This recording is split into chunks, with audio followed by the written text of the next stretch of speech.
சிவபாபா, லைஃபே ரொம்ப போர் அடிக்குது. என்ன பண்ணுறதுனே தெரியல.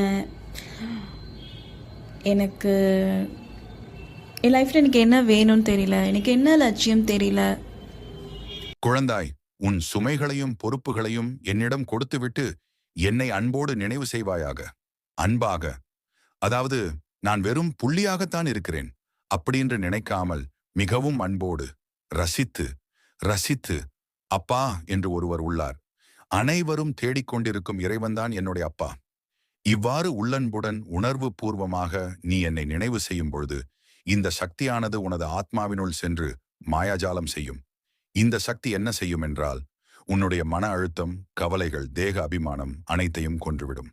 குழந்தாய், இந்த பிராமண வாழ்க்கையில் அடிப்படையான தேவையே என்ன தெரியுமா?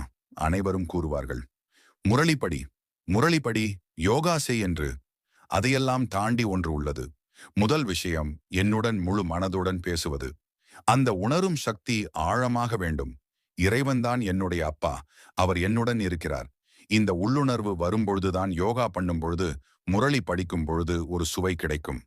அந்த சுவையின் அதிகபட்சமான பலன்தான் அத்தீந்திரிய சுகம். குழந்தாய், சரி பாபா, நான் ஒழுங்காக உன்னை நினைவு பண்ணுறேன். உன்னோட ஸ்ரீமத்தை ஃபாலோ பண்ணுறேன். அதுக்கப்புறம் தேவையில்லாத விஷயங்கள் என் மனசில் வந்து அதை உன்கிட்ட கொடுக்குறேன். நான் ஸ்ரீமத் படி நடக்கிறேன். நான் சுவைச்சு பார்த்துட்டு இதே யூடியூப் சேனலில் உன்னை பற்றி நாளமாக போடுறேன். சரியா? ஓம் சாந்தி. சென்று வா குழந்தாய். அச்சா.